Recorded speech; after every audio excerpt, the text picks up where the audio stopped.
Photography has now become saturated. Imagery and video and the dissemination through social media has saturated our consciousness. And Susan Sontag, one of the arguably two great philosophers of photography, she said that, in this environment of what she calls image glut, this kind of suffused environment of ubiquitous imagery, that it's all the more important that we have this reflective engagement with images and places and presence that only photographers can embody for us, that only photographers can evoke. These photographs might seem quite disparate, except for the fact that they're all produced by grandes of UTSA. In many ways, some connective tissue. Arguably the other great philosopher of photography, Roland Barthes, talked about how photographs always evoke the subjectivity of the photographer. So when we look at these photographs, we're simultaneously witnessing the world, but we're also witnessing the subjectivity of the photographer. This was really an amazing show that exhibits the photography as an act of witness, as an act of presence. It reasserts the contemporary power and value of what many people might regard as a Jurassic media. The photograph is sort of where media began in some respects, visual media, and photographs kind of lay still in the nuclear core of every media form that has come since. We actually have a sense of participation through this medium, and so it asserts the presence in all of these images, Julius and Mauli's and Ricardo's images, of the presence of the photographer as this act of witness. And it also, in a sense, announces the arrival of digital media, the kind of the ubiquity of imagery. And so there's this binary relationship between photographer and world that all of these images bring to us. And he imagines, in fact, that place of contact, when we look at these photographs, is a place of knowledge, that the photographers are bringing knowledge to us. And he imagines this knowledge as being something that is delicious. He says, what if knowledge were delicious? And that's what, for Barthes, photographs were delicious. And they're places to delectate, places to enter. And he very famously talked about the idea of a punctum, a kind of place of contact for all of us when we regard photographs, a private place. It may not be any place that the photographer ever quite noticed. In the field of vision, he or she captures some point of contact for us. And there are points of contact embedded in all of these photographs. Barthes' incredible punctum. What I find remarkable about the fact that these are grandes of UTSA is that this is not what they mainly do. These are works of artistic witness done outside of their main occupations. So they are doing this work for us alongside the expertise that they bring to their fields, and some of that you can see in the work, and in Julius as an architect, you can see in his work this extraordinary sense of understanding and kinship and passion about architectural forms.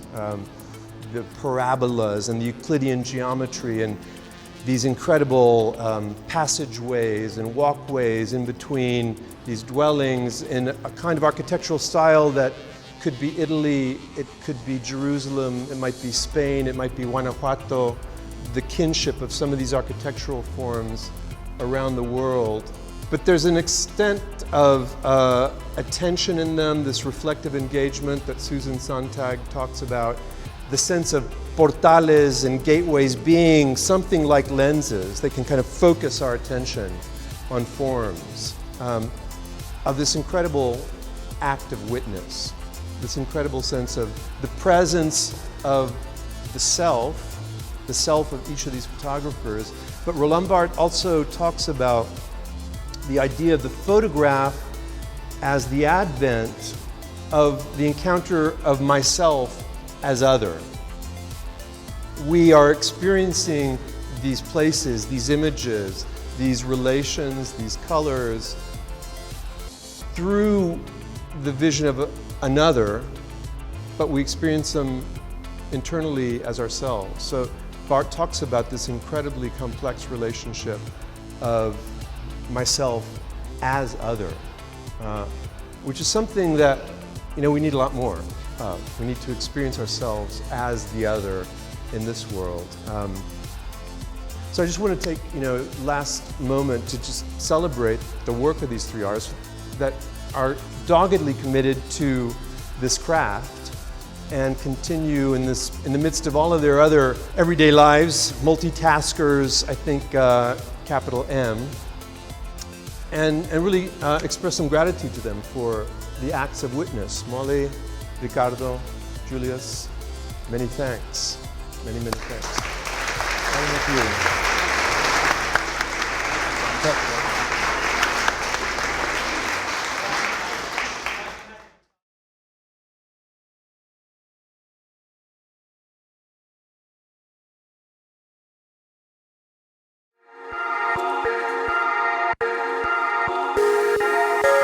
My name is Adriana Garcia. I'm a visual artist.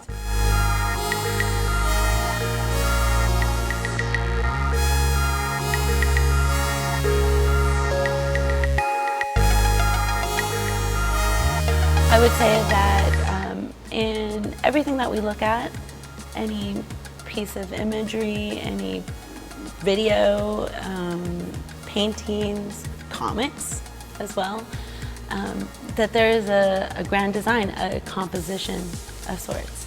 And the geometry of that composition leads our eye to focal points. So you might have these vector points that you don't necessarily might realize are leading you across the painting. And so I would ask them, where does their eyes go first? And where do their eyes go next? And how did they get there? And so after asking that question, like for instance in this painting, there's a hand that is reached out. So that leads you to another part of the page, and that hand that is reaching out is considered a vector. It's a point that leads you to another point. And most paintings, and you see this a lot in a lot of murals, by our great muralists, Siqueiros and Orozco and Diego, as well as Renaissance artists that use this geometry to have the audience travel throughout the painting, and in a sense create a story and a paragraph or a sentence using imagery. And so every line, every square, every triangle, every dot, every circle is a phrase, a word, a paragraph, a point, an exclamation point. And so I would ask them to see what are the shapes that they see in a painting and what does it mean to them.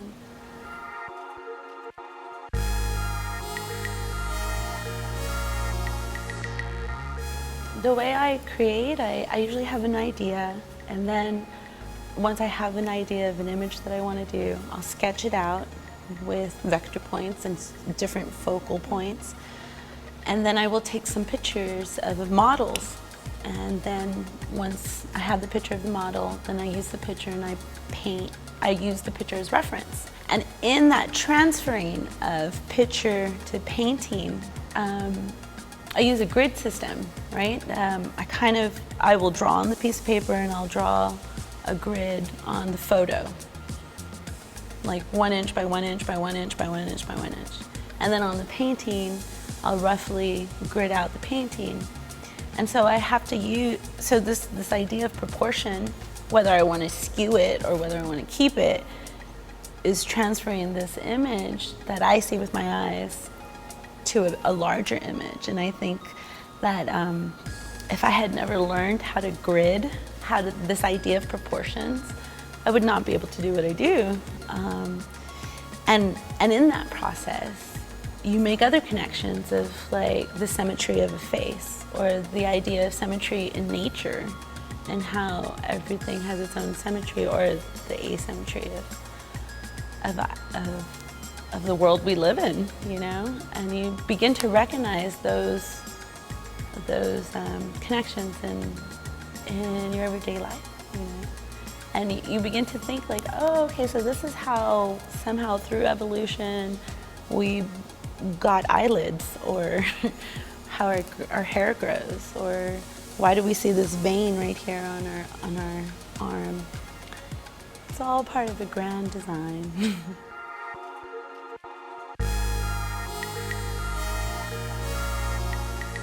Well, you know, as I was growing up, my father would always watch Nova or PBS, and that always inspired me. I can't say that I actively go look for something. I would expose myself to the different math and science evolution that's out there. You can only gather more inspiration by learning more about the world that you live in. It really reminds you of how little you are and how much more is out there. And then plus, the more you learn, the more you don't know, the more you know you don't know anything. So in my mind's eye, I feel that science brings us closer to spirituality, or is a way of explaining spirituality in terms that we can understand. Because if you really think about it, what's out there is so much more expansive. There's so much more to it, that what we're capable of putting voice to is this much of something that's just exponential, right? And so even the most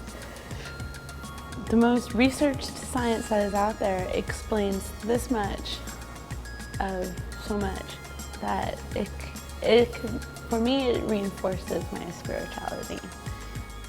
Well, you know, I chose acrylic because it was just a little bit more economical. But I recently started using oil and changing my medium actually to wood.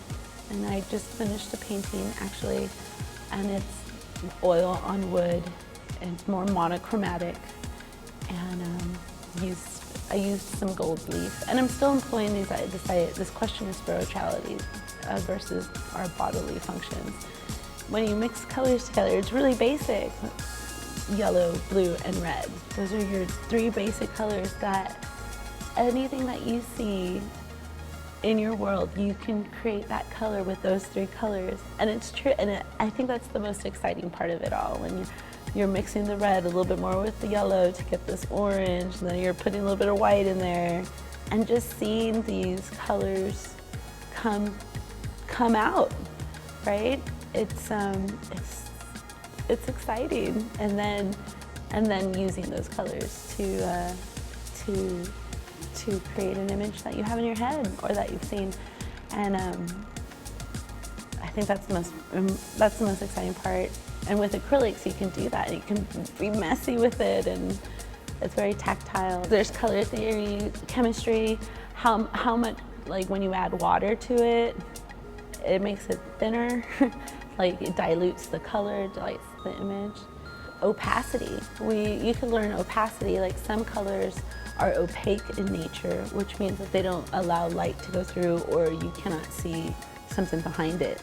And other pigments are more transparent in their nature, so that if you paint that on top of something, you can't see what's underneath it. So the idea of opaque and transparent. Somehow you start to understand how everything else is made. I can't tell you exactly how everything else is made, but because I've mixed colors, I feel like I know. You know, and then if you use more paint on one side, you know, you can pile on paint, and then you use less paint on another side. And so this idea of texture comes into play as well. So that would be heavier, the one that has more paint on it versus the other one.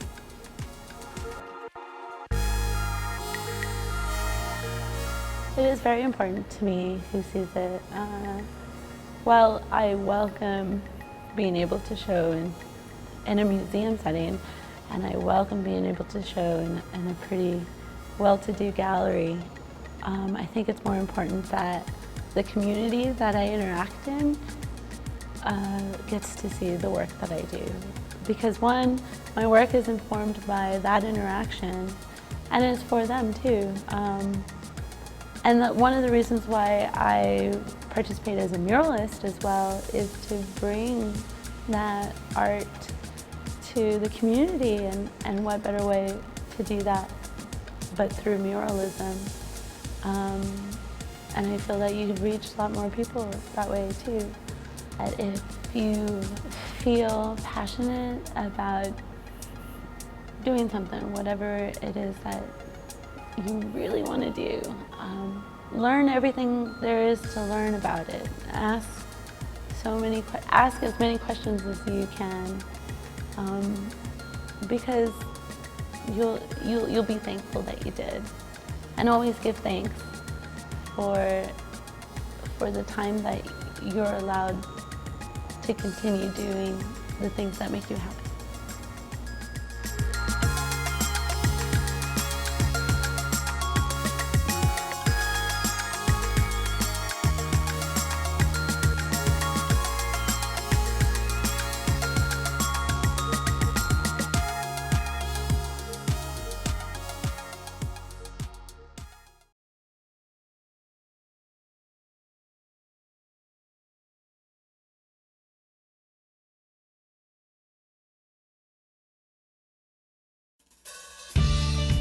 Have you ever seen that piece by Gauguin called Who Are We, Where Do We Come From, and Where Are We Going? It's about the same idea. The layers of transformation that occur with all this happening are what we're focused on, because it's a transformation that occurs in the community. And all the cultures that have come together and transformed into one new. And believe it or not, you are, besides my wife, you're the only person that has seen everything. Really? Everything, Yeah, seen our mock-up. We haven't really shown anybody. Yeah, nobody's really seen this. So.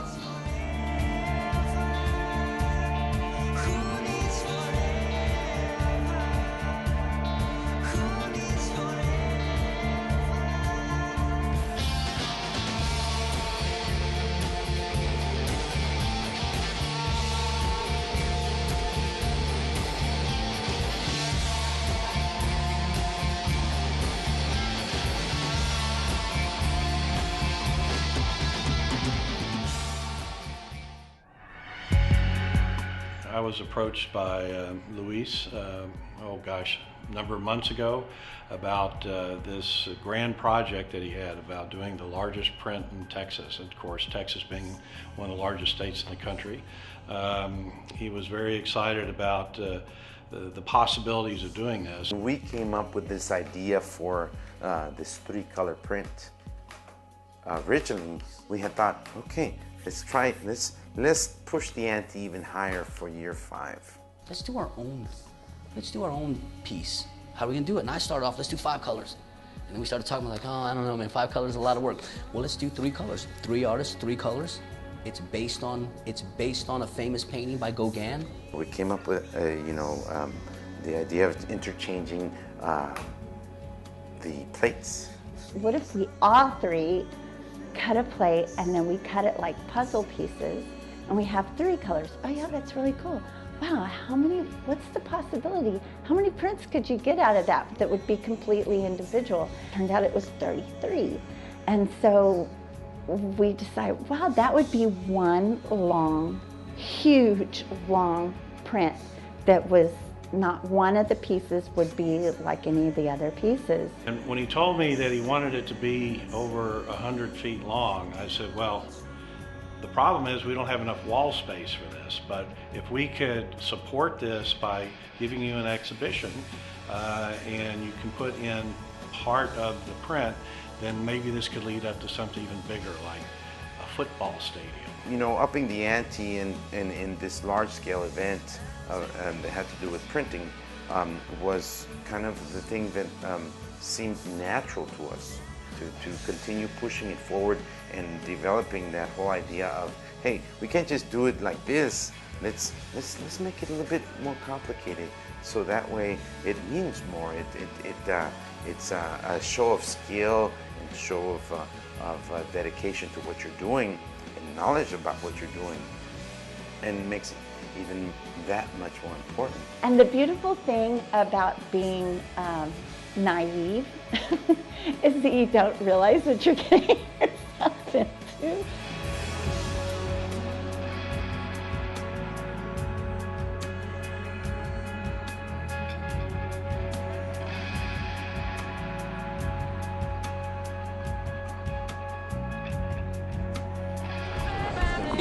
This is going to be fun because this is going to be... On the end, yeah. This is... You know what? Lift that one up a little bit. It's got to go in there even, remember? Yeah.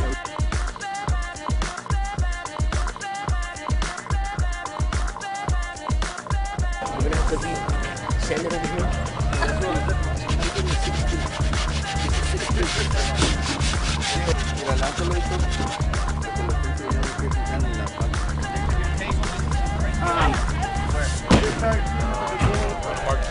Yeah, registration.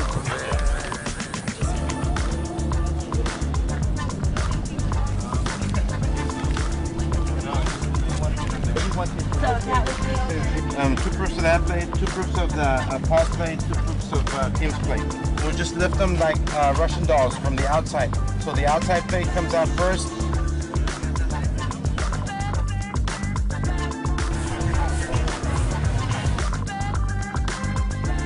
Kim, is Kim center ready? Number 8.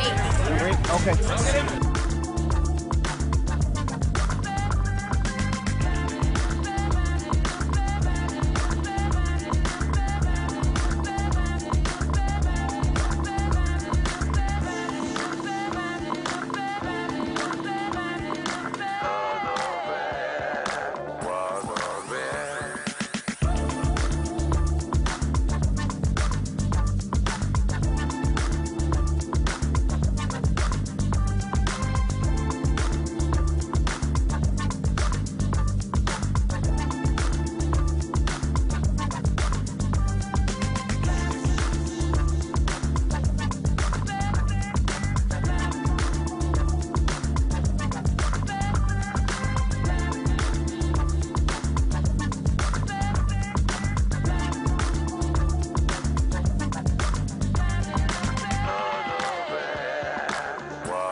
I used to call myself an illustrator. I also have called myself a painter. How I think of it is like I tell a story with my artwork, and whether my artwork is a painting or it's a print or it's an installation sculpture, when you put it all together, it is an environment that hopefully I can immerse the viewer in.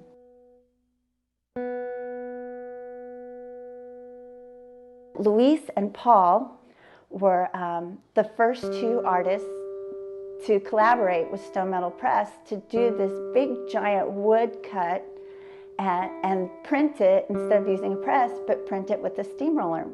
So I went out there to watch them do it, and it was really exciting. They had just done one that was 2-color, never been done before. It was amazing, and I helped them with the inking of it and the printing of it. And then we said, let's do one in 3 colors. What if we all 3 cut a plate and then we cut it like puzzle pieces and we have 3 colors? Oh yeah, that's really cool. Wow, what's the possibility? How many prints could you get out of that would be completely individual? And it turned out it was 33. And so we decided, wow, that would be one long, huge, long print that was not one of the pieces would be like any of the other pieces. So we thought, this could be the largest print ever.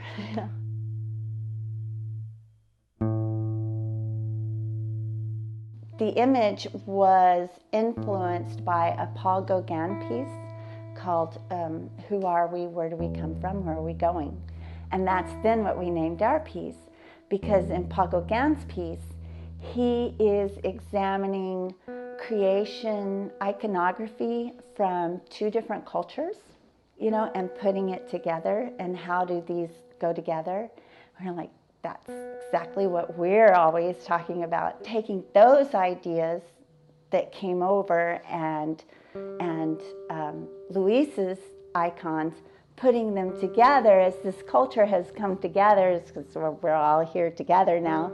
Who are we now? And so Paul took that idea, and so we then formed this one long piece that examines this transformation and evolution of culture as 2 cultures come together to create a whole nother culture. Well, we were talking about creation ideas, and the first thing that came to my mind was original sin, you know, because that's Genesis, book of Genesis. That's where it all starts. Judeo-Christian, you know, philosophies all start in Genesis. Also, it was about this Western European influx into the Americas with this idea. And when I know that when a lot of my ancestors came to the Americas, was right around the early 1800s. That was about the time that the French blue was real big, and a lot of the people who were coming over here were bringing wallpaper. Wallpaper was huge because when they came here, they had these wooden houses, they had to put wallpaper or some kind of tapestry. That was their artwork on the walls just for insulation. So it was wallpaper, and a lot of the wallpaper was in this French powder blue. So I chose that blue to kind of represent that time period, that migration time period. And then the apple to represent the Judeo-Christian original sin idea of how we even got here, the creation of man and woman. And that's really the power of art to the 3rd power. How we came up with art to the 3rd power is because we had all 3 been working individually. And then when we started working collaboratively on this, we realized how much even more creative power there was working with other artists and collaborating with other artists, and especially artists who you gel with so well and are so respectful of you as an artist. So that was, you know, a part of the power and a part of the reason why we came up with art to the 3rd power. Because originally it was because there's 3 of us. But then we realized that really the 3rd power, once we started into the project and we had to print it and then show it, and we needed all these other artists and all this other community to come together to help us make our vision happen. And then it became a part of their vision too, that the community was the other power. And I think that's what I've learned almost more than anything from this project, is that working collaboratively with a creative community is so much more rich than just creating in isolation. We can't create in isolation successfully. You know, we have to work together.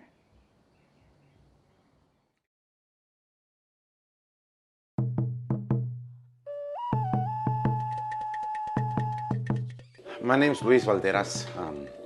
I'm an artist from San Antonio. I'm originally from McAllen, Texas, the border.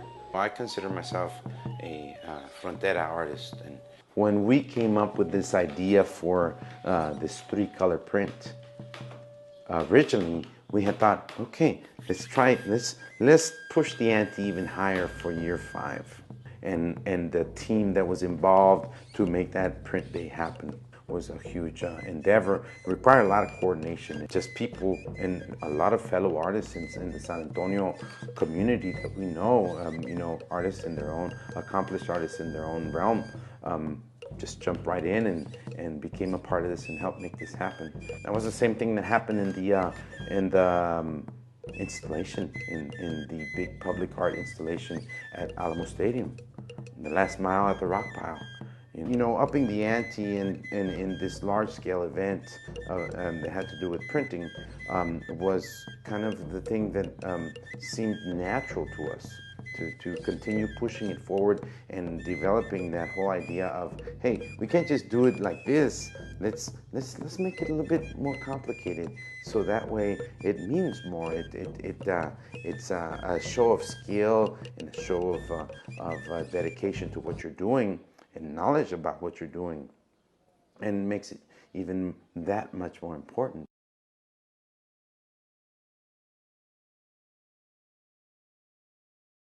My work is about Mesoamerican mythology. In my story, what I'm depicting in my image is the journey, that rite of passage that the corn god has to undertake. He's going into the underworld through the cosmic tree of the universe, and he's going in through the mouth of the Earth Mother monster, in order to be swallowed by her and then come back out. He's going through the jaws, the central tree in the square format, and then the jaws are both an earth beast facing you with 2 eyes, but they're also 2 beasts facing each other and capturing and fighting over this central figure, where everything is divided into a cosmic dual energy of sky and earth, and the wet and the dry, that's between the drought season and the rain season. And it's really interesting because a lot of this energy that was involved in the piece itself kind of mimicked, was mimicked within the happenings. I mean, it's all part of being in this amazing kind of fertile place of art in San Antonio. That's what San Antonio has. It has this energy, and you know, you're either making it happen or you're helping somebody because they're your friend and you believe in them. And I mean, we're there for our friends, and we help them, you know, make things happen because, you know, we believe in what they're doing. And I think that a lot of that is happening in San Antonio. There's a lot of that.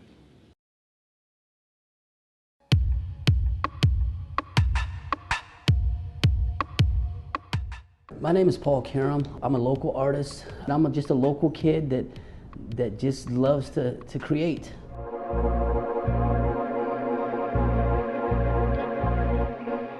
So we did a couple shows with Stone Metal Press, and they were just using black on, you know, just black ink. So it was just one piece. So Louie and I started talking. I said, hey, why don't we do 2 colors? Let's do that. Let's not tell anybody. Let's just get out there, and when we get out there, we'll just kind of have our own inking station with our own color. So the process of that was us taking our piece of plywood, cutting out our design, and then cutting with a jigsaw, cutting one piece out that we wanted to color separately. So then we ink the plate up, take this piece out, ink the plate up, ink our little separate piece up here, drop it in there, and print it. And that would give you 2 colors. Well, when we did that, I mean, oh my gosh, everybody's like, oh my God, wow, that's great, that's cool. And there's different ways and different methods of inking. We could have inked our plates just a little at a time and had multicolor, but ours was cut out, you know.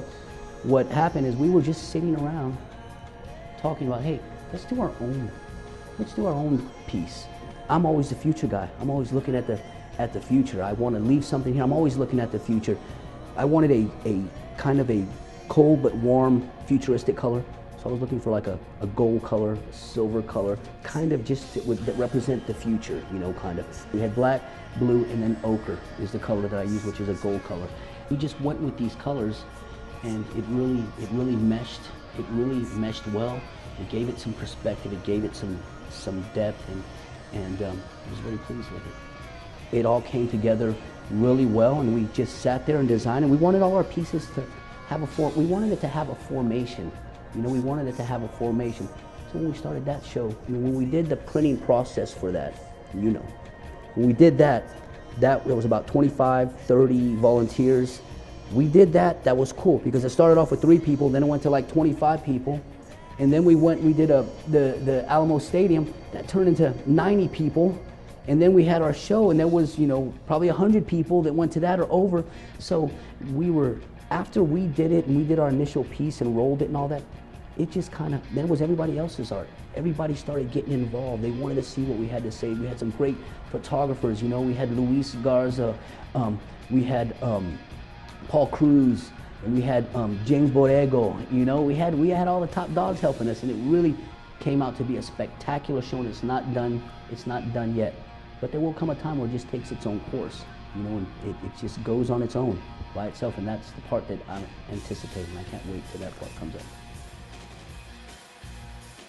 So that event and bringing those people together was something else, and that I won't forget. I'll never forget that one. One of the things I like about this project as printmakers, printmaking is typically not viewed as a public art project, but they succeeded in making their printmaking process an actual public art piece by getting so many people in the community involved, having so many volunteers, getting our students involved from the Mosaic program, and then by going to a football stadium and getting people in the community to help put this together was really magical and was really something pretty special and fantastic. That all of these people lined up before they lifted it. I think it was Luis got this shot of all the people standing right there in a row, and I realized this is not about this print at all. It's not about the print. The artwork's not the print.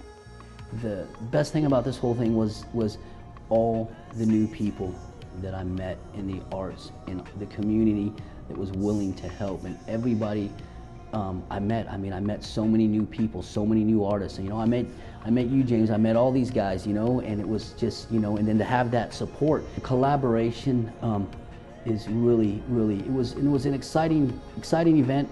I'd do it again, whenever. But I want to do something else. I want to do another one.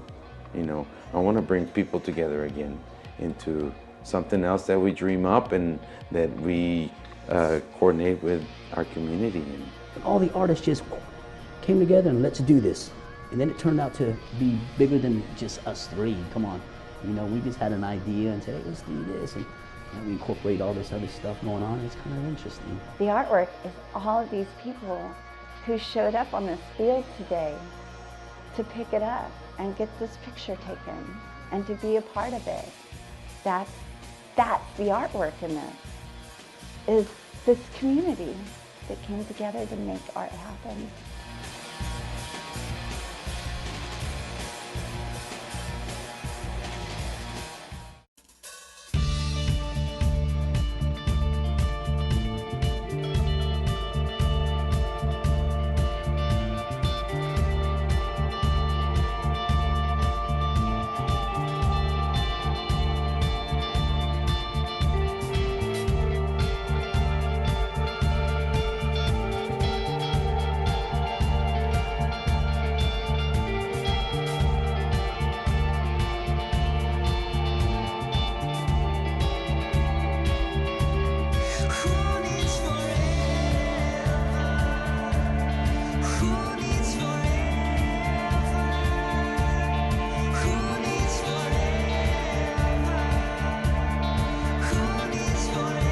Well, you know, I'm glad to play a very small role in terms of being photographed, and anything that we can do also to support the spirit of it and to make sure that the project is successful. The city of San Antonio for a long time has been supportive of the arts, and we want to continue to be.